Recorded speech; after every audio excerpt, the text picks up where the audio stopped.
They say silence is empty, but that's not true. Silence is full of everything that was once said and everything that no longer needs to be. When a man chooses silence, it is rarely weakness.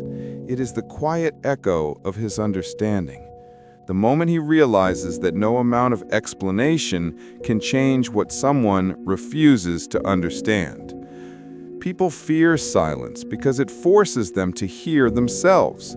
But for the man who has seen too much, who has loved too deeply, and has been misunderstood too often, silence becomes home.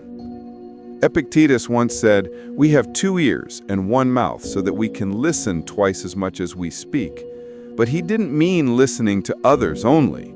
He meant listening to your own soul when the noise of the world fades away. When a man disappears, he doesn't always vanish to hurt her. He vanishes to protect what's left of himself. Because love without peace turns into war, and the battlefield of constant explanations destroys both sides. He stops texting, he stops calling, not because he stopped caring, but because he stopped bleeding energy into a place that no longer nourishes him. Marcus Aurelius wrote, "The best revenge is not to be like your enemy." And that's what silence truly is, the revenge of self-control, the refusal to mirror chaos, the art of preserving dignity in a world addicted to reaction. When she no longer hears his voice, at first she feels free. The storm is gone, the noise is gone. But then, something strange happens. She starts to hear echoes of what she once dismissed. The silence becomes too loud, because silence, unlike words, cannot be argued with. It doesn't justify, it doesn't defend, it simply stands, cold, unshakable, and absolute. In that quiet, truth reveals itself. Every act of love, every lie, every manipulation exposed, not by confrontation, but by absence. Seneca said, "He who is brave is free." The courage to walk away is one of the rarest forms of freedom, because people cling to pain out of fear of losing identity, validation, or control. But when a man learns to release instead of react, to detach instead of demand, he becomes untouchable. That is what the Machiavellian mind understands, that control is never about domination of others, but mastery of the self. The man who controls his emotions controls the entire dynamic. He who can endure silence can endure anything. She may think he's cold, detached, cruel even. But the truth is, he has learned that peace is more valuable than presence.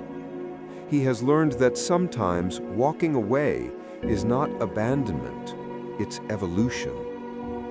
In silence, he remembers who he was before the noise, before the arguments, before love became negotiation. Nietzsche once wrote, "Those who were seen dancing were thought to be insane by those who could not hear the music." Likewise, those who walk away in peace are often judged by those still addicted to chaos. But that's fine, because true growth always looks like loss to the untrained eye. The man who learns to disappear gracefully isn't weak, he's simply done performing. He no longer needs to prove his worth through effort unreciprocated. He no longer chases understanding from the deaf. He has learned the most painful and liberating truth. Not everyone deserves access to your energy. When he vanishes, she will replay everything. Every word, every silence, every decision. That is the irony. The absence she once begged for becomes the very presence she craves. Because the human mind idealizes what it can't reach. Silence becomes a mirror reflecting all that was ignored. It doesn't beg, it doesn't explain, it simply exposes. And the man, sitting in his peace, no longer needs to win. He already has. Because winning isn't getting her back, it's getting yourself back. He walks differently now, speaks less, feels more.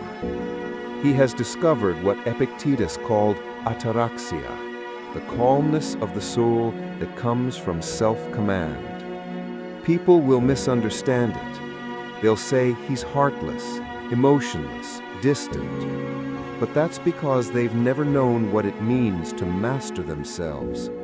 They've never tasted the quiet pride of not reacting, the divine satisfaction of knowing you could, but chose not to. That's the final evolution of strength, restraint. It's not found in shouting louder, loving harder, or fighting longer.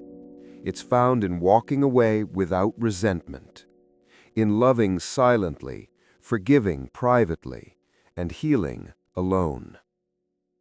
Machiavelli wrote, "Men should be either treated generously or destroyed, because they can avenge slight injuries, but not grievous ones."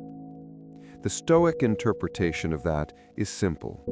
Don't wound through words. Don't harm through reaction. Withdraw completely. That is how you reclaim your power. The silence of a man who has awakened is a kind of thunder. It shakes the foundation of everything false. And yet he remains calm, because calmness is not the absence of emotion, but the triumph over it. In time, the world will understand him, but by then, he won't need their understanding. He has already mastered what they are still chasing, the peace that comes when you stop trying to be understood. So when you go quiet, don't feel guilty. You are not abandoning anyone. You are returning to yourself. And that is the purest act of love. Because silence isn't the end of a story. It's the beginning of a new one, where your peace is the main character. And in that story, you don't chase validation. You command respect.